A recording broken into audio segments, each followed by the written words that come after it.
Welcome back to the Adam Schefter podcast as we begin to look ahead to week 12. 12. That feels like almost 3/4 of the season, which is amazing. To get us to look ahead and to look back on the tremendous week 11, we welcome the co-host of the Pat McAfee Show, my friend, my colleague, Ty Schmit, to help us along on this week's Six Pack.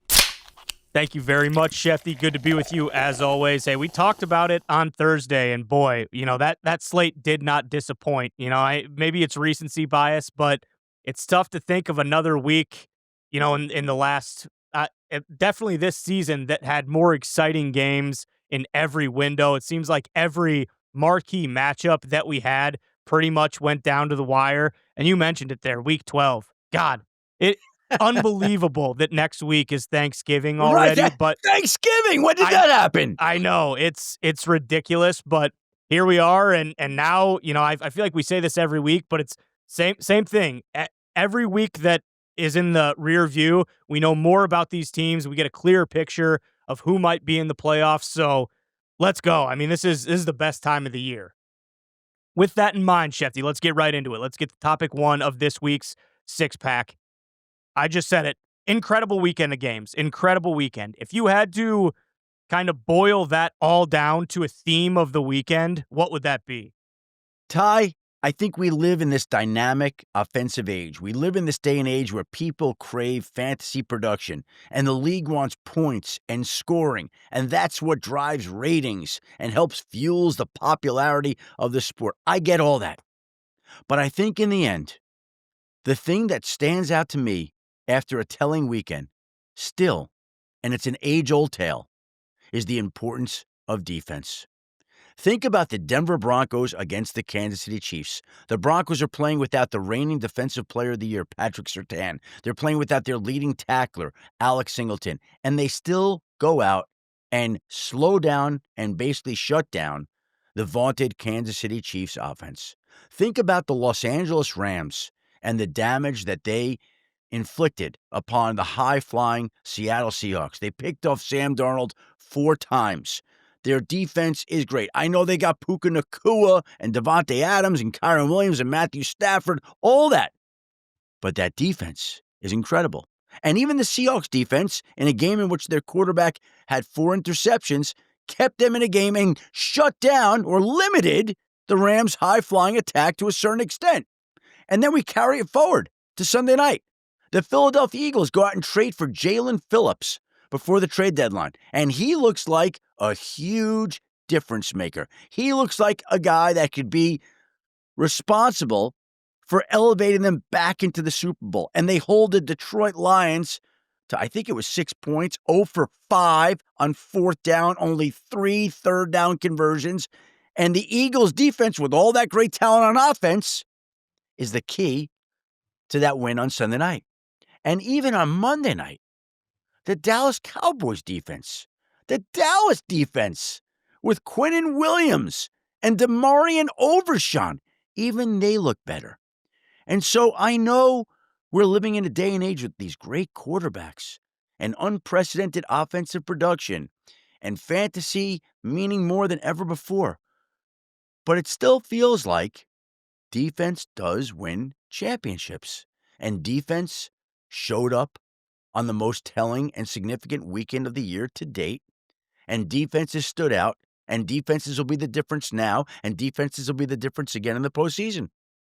Yeah, no, I agree wholeheartedly. I think the divide between the haves and the have-nots is so wide, too. I mean, you look at what maybe was the most entertaining game of the day in Bucks and Bills, but, I mean, that was a lot of, 3-play drives, 5-play drives. It seemed like we were getting 40 to 50-yard touchdowns, and then you watch those other games and you're thinking, boy, I mean, is Buffalo, a team like Buffalo or a team like Tampa Bay, are they going to be able to do that against a Denver, against a Seattle, et cetera, et cetera? You just proved my point. So I brought up all the teams that play great defense. Do you have confidence today that Buffalo's defense is going to be able to step up and play the way it needs to in the postseason? That unit might get there. That team might get there because Josh Allen is Superman. But right now, you can say you wonder how that defense is going to hold up when it matters. Is that fair? That's absolutely fair. I mean, listen, it could happen because, like you said, Josh Allen is otherworldly. He's unbelievable. I don't know if you can win a Super Bowl having to score 50 points a game. And it kind of looks like, at least the last couple weeks, that's what they've been having to do. I mean, run defense, especially, we know how important that is in the playoffs when the weather gets cold, when possessions mean that much more. And boy, Tampa Bay kind of just had their way with them. But again, it's just the difference between Denver and Kansas City, where those teams had to scrap and claw for every point they get, and then it's just points, points, points in Denver, or I mean, excuse me, in Buffalo and Tampa. Yeah, it seems like you definitely. I would side more with the teams who have dominant defenses at this point, and I don't know, based on last year, based on what we've seen so far this year, I don't know if you can win a Super Bowl if you don't have a dominant defense like that. And that was my takeaway from the whole weekend. That, again, defenses stand out. Defenses did it again this weekend. And the teams with the best defenses have the best chance of being standing atop the mountain at the end. Without a doubt. And, even like the Bills, you look at the Patriots and how good their defense is and that division. It's just it's very interesting. And again, like you said, the Bills could get there. They could be a different team 5 weeks from now. But I think after this many weeks of the season, the proof's kind of in the pudding. You kind of know what you have, and it's tough to imagine that all of a sudden, the Bills are going to be stonewalling people on defense. But anything's possible. It is the NFL. By the way, the Colts at the deadline go out and add a cornerback to try to make their defense better. The New England Patriots, who are in first place in the AFC East, I know we've talked about and celebrated, deservedly so, Drake May. He's been incredible in his second year, but their defense has been very strong in New England, very strong. And so these teams with these strong defenses, they have a shot here, a real shot in January and February. Yeah, so that'll be something to keep an eye on, and I think you're absolutely right, and we talked about that a lot yesterday. The big takeaway from the day was the dominating defenses are kind of, you look at the 6 to 8 best teams in the league, and that's probably, 6 of the best defenses in the NFL. So we'll see what happens there, but I think you're right, and I think that is a very accurate takeaway from this weekend. Let's move on to topic number 2 of this week's six-pack, Shefty. Another big takeaway, injured QBs. We had Michael Penix, who you can fill us in more on what exactly is going on there. Rodgers potentially having, a broken bone in his left wrist. And then Dylan Gabriel obviously getting banged up. What can you tell us about those 3 situations? Well, we'll work our way back from least significant to most significant. Dylan Gabriel in concussion protocol. You're the Cleveland Browns. You're not going to playoffs. Why are you sticking your rookie quarterback out there this weekend? So that sets up. Real quickly on that, Shefty, we've talked about this previous. Is it kind of just known now around the league that if someone gets in the concussion protocol, that is like a 2 or more week injury? No, it's not. It's not an automatic 2 weeks. There's no right or wrong. I would say, I don't know the numbers. There have been players who have gone in who have played the next week. It has happened. It's rare. It's rare. So, like, if you go into protocol, typically, you're missing at least the next week and possibly more. As we record this Tuesday morning early, I do not expect C.J. Stroud to play Thursday night. Okay. That would be the 3rd game that he right. misses. Every concussion is different. Every player is different. There's no tried and true formula. But again, in this particular case, you've got a rookie quarterback on a team that's not going to the playoffs. Why are we rushing him through protocol? Why is he rushing through protocol? I expect Shedeur Sanders to make his first NFL start, finally working with the first-team offense in Cleveland. We'll see how that goes on Sunday. Aaron Rodgers. Oh, we're recording this early Tuesday morning. By the time people are listening, this may be obsolete because Mike Tomlin is going to talk at noon, address it, update it. I'll just say this. Sunday night, I was convinced he's got a broken bone in his left hand. They were going through the options, whether or not surgery was needed. If surgery is needed, then you have to have that left wrist in a cast. It's hard to take snaps while your left wrist in the cast. They don't think he's going to miss much time. That was the initial word. But I think everybody clamped down on Tuesday because all the people on Sunday that I spoke to, nobody was calling back on Tuesday. Sure. Or Monday. So I think everybody recognizes Aaron Rodgers likes things done a certain way. Mike Tomlin will handle it at noon.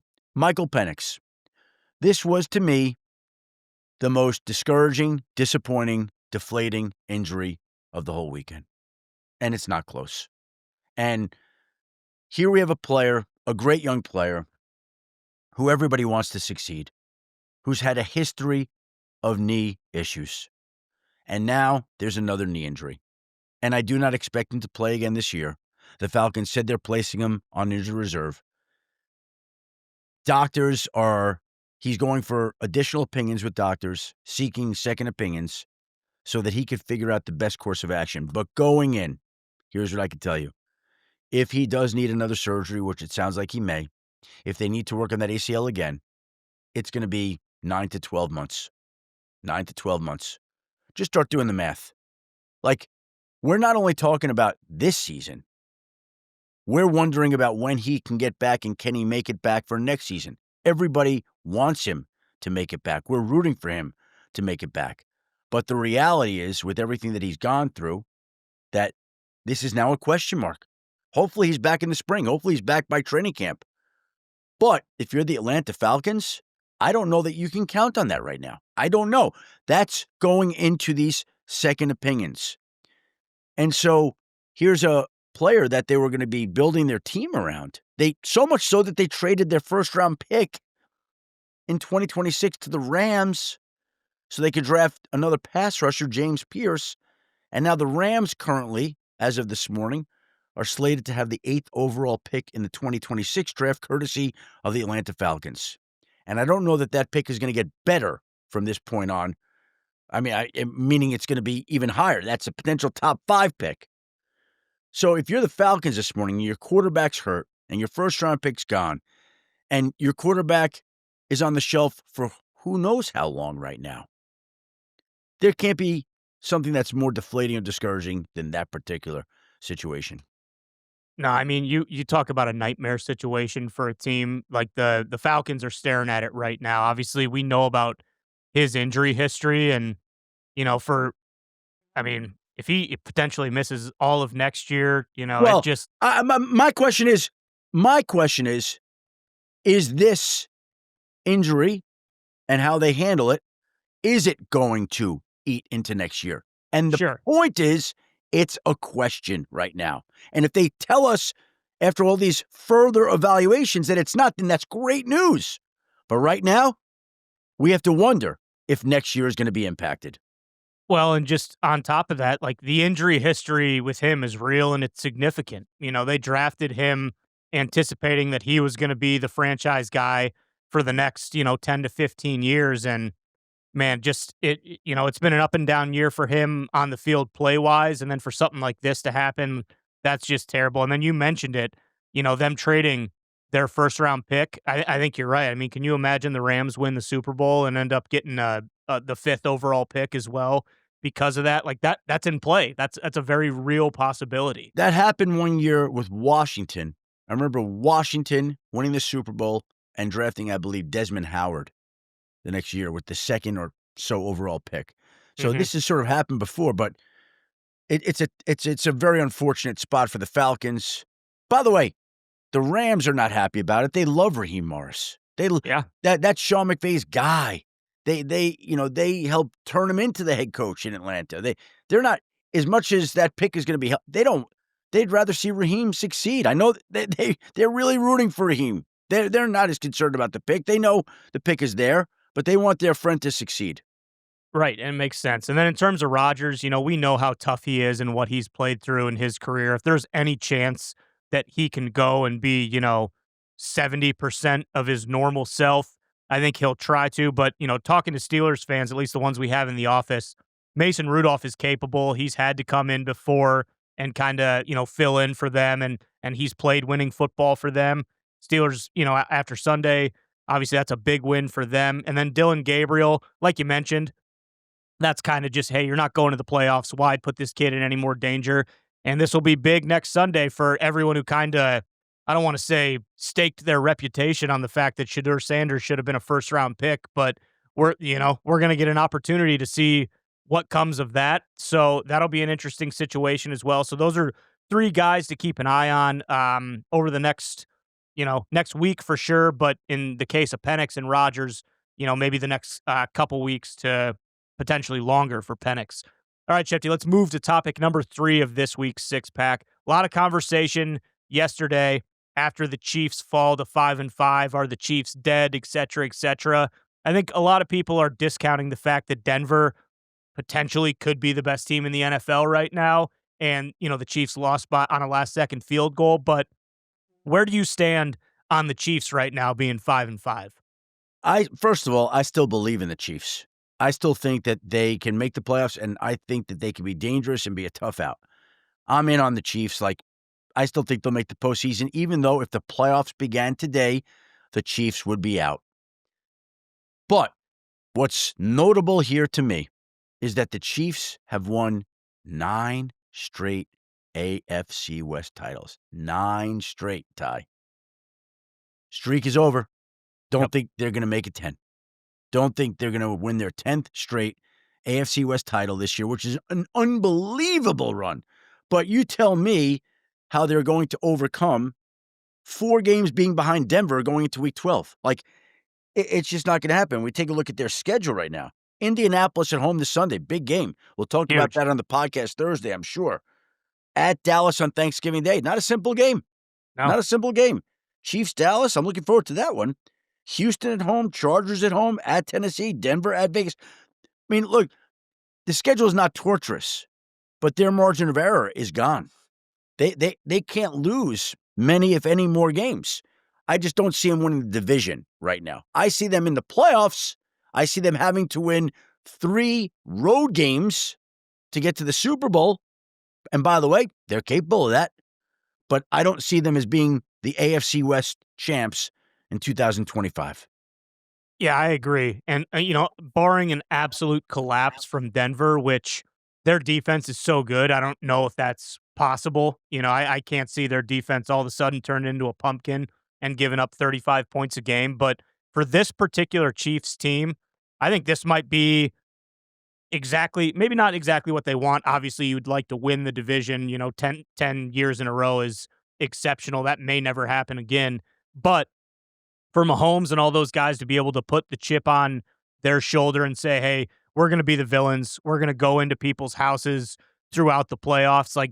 Again, it's one of those things where if you're one of these teams who won your division and you're the 2 seed or you're the 3 seed or wherever it may be, I mean, that is the worst case possible scenario. You do not want to play the Chiefs in the first round of the playoffs. By the way, Denver played a good game on Sunday. I know Denver, like we said, was without Surtain and Alex Singleton, but you could say they squeaked by Kansas City. Without a squeaked doubt. by, right? And we're celebrating Denver here, deservedly so. But if they played that game 10 times in Denver, how many times do you think the Chiefs would win? I'd say at least 5. Me too. I'd say 5. Yeah. I agree with you right there. It's a coin flip between those 2 teams. Yeah. So until the Chiefs are mathematically eliminated from the playoffs, I will still ride with them and think that they're going to be a very dangerous team if they do get in. That's how I feel, but they're just not going to be doing it as the division champs this year.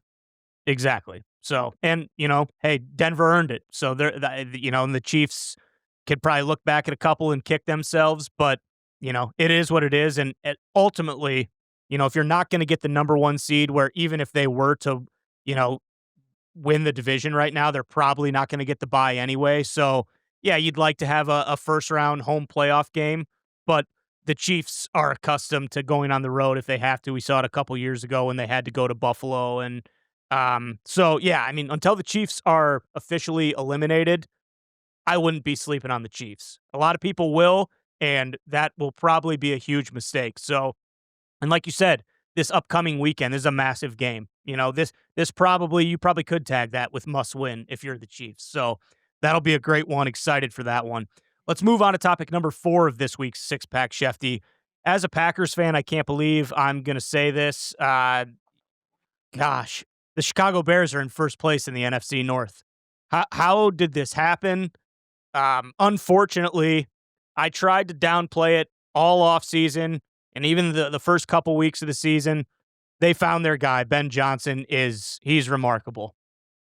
The last time the Chicago Bears were in first place after week 11 of the season was 2018, some 7 years ago, when their head coach was a rookie head coach, Matt Nagy, and their quarterback was a second-year quarterback, Mitch Trubisky.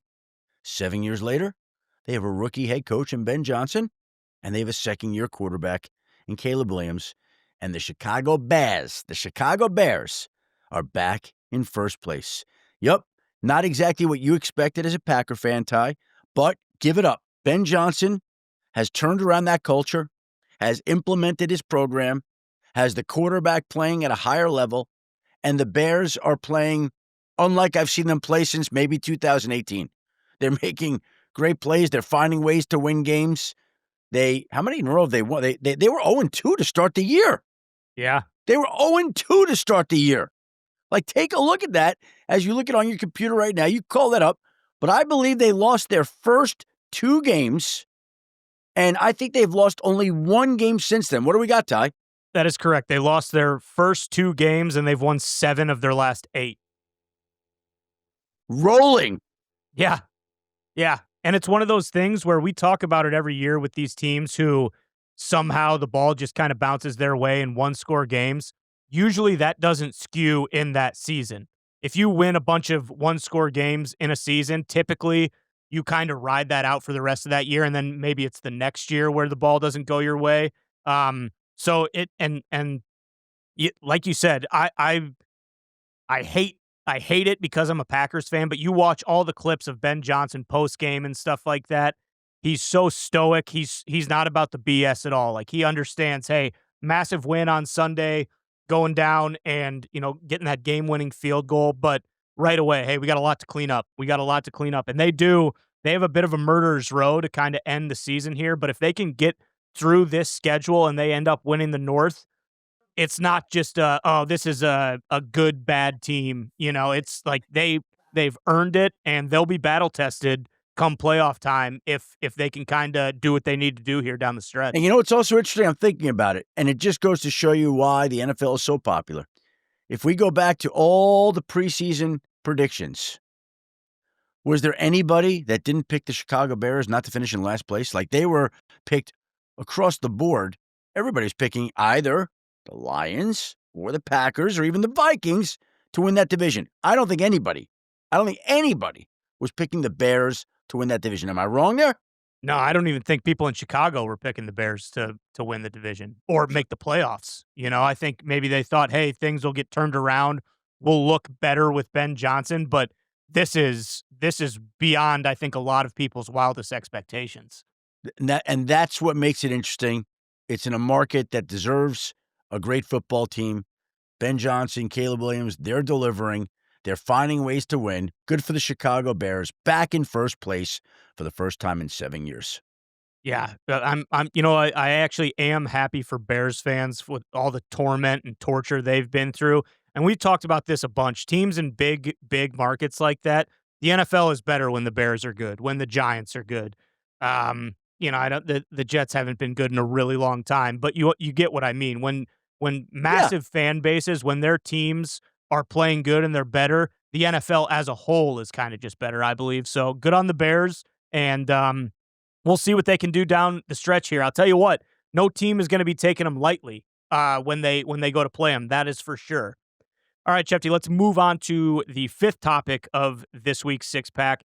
We've talked about this ad nauseum, and turns out we were right. There was a reason we talked about it ad nauseum. The Ravens have won 4 straight games. They're in a great position right now and set up for their next 3 games where they are home against the Jets, the Bengals, and the Steelers. 3 straight home games. So, again, what's interesting to me about this is ESPN Bet saw this coming before everybody else. Like, when the Ravens were 1-5, ESPN Bet was forecasting the Ravens to win the division at that point. Now, I think they're a game back. Pittsburgh won Sunday, might have lost its quarterback. We'll see here soon enough. But now you got that 3-game home stretch with a team that feels like it's getting better. They just feel like they're more and more Raven-like every week, right? This is the team that we thought we'd see that we didn't get to see at the start of the year. And they're coming on, and you could feel it coming on. And I think we all know where this movie is going, right? Yeah. I think so. I would not feel comfortable if I were in Pittsburgh. Cincinnati hasn't been able to hang. They have not come through when they've needed. And Cleveland obviously is not going to win the division. But Baltimore is starting to get better. I don't know that Baltimore can beat out some of these better teams in the AFC, but I do believe they can beat out Pittsburgh for the AFC North title.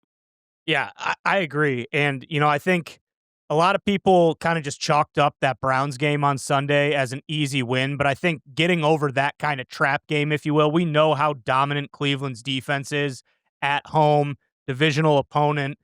And the Ravens by no means played a good game. Lamar wasn't sharp.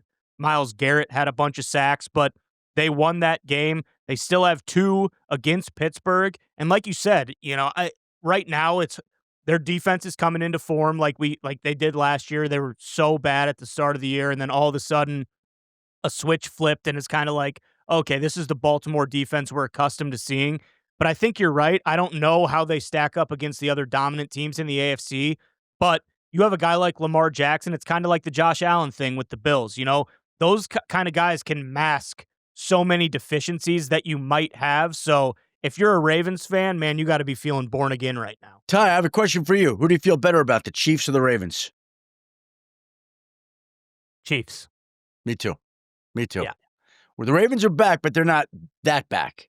Right. And hey, if they win the division and get in and get a home playoff game, that, and they end up playing the Chiefs or something like that, what a treat that'll be for a first round playoff game, a game that we maybe thought we were going to see in the AFC Championship. So, yeah, it's one of those things where it's not surprising because we've been talking about it so much, but good on the Ravens for actually going out and doing it.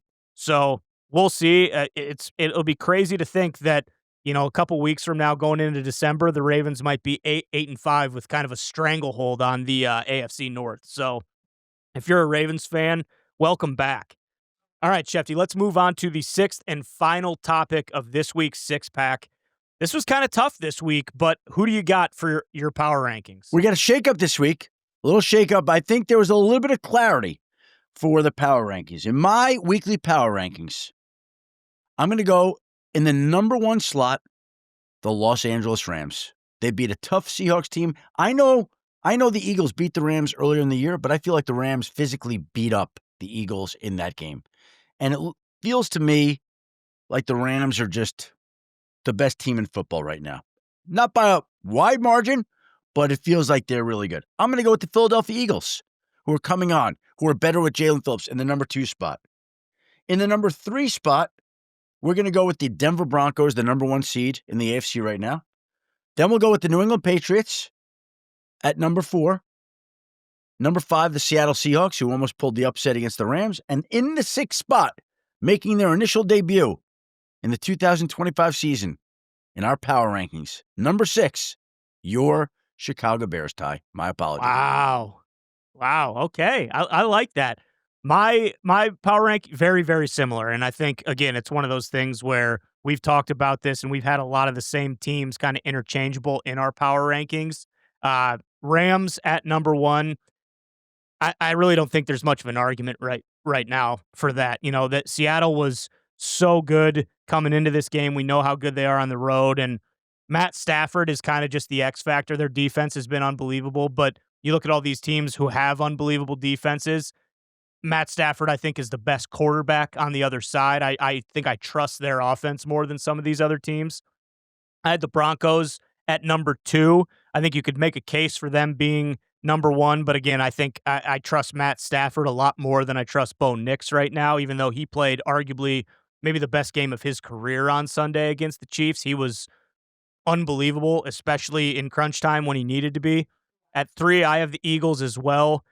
Their defense is, I understand if you're an Eagles fan how frustrating it is watching their offense, but Boy, I'll tell you what, when you can score 10 points a game and win, that's pretty special. I had the Colts at number 4. I had to keep them in there.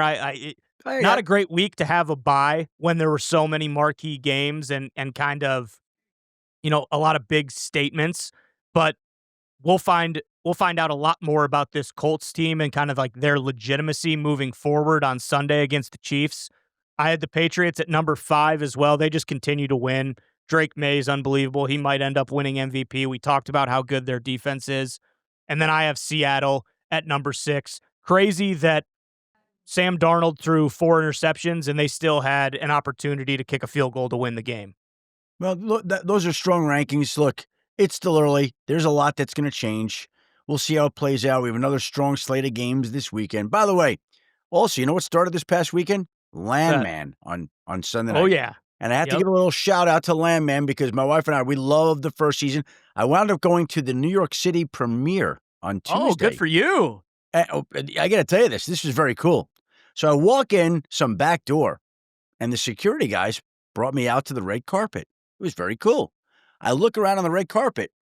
There's the entire cast of Landman. Like, there's Billy Bob Thornton. There's Ali Larder. There's Andy Garcia. There's everybody who's Sam Elliott. Sam Elliott. Demi Moore. Everybody. And I'm kind of intermingling with it. Billy Bob Thornton walked over to me, came over, and he said, I watch you all the time on Get Up. And I said, I love watching you, Billy Bob. And he said, and I quote, I could talk sports with you all day. And I said, Billy Bob, here's my number. I gave it to his publicist, Arnold, my friend Arnold Robinson. Good man. Here's my number. Anytime you want to talk sports, you call me, Billy Bob. Anytime you want to talk sports. We went in, watched the premiere. I'm sure people have seen it by now. The opening say it was outstanding. I love that show. Looking forward to season 2. So went to the premiere, wanted to give that series, that show, all the people involved, a big shout out. Love Landman, and really fired up about season 2. All right. Also fired up for week 12 of the NFL season, Ty. We look forward to that. We'll be back in this spot on Thursday with another Adam Schefter podcast. Until then, please remember to rate, review, and subscribe to the podcast. Great job today, Ty. Great job by our great producer, Dan Stanzik. And thank you to everybody out there listening to the podcast. We'll be back in this spot, like I said, Thursday. Until then, have a great week, everybody. Be well and stay safe.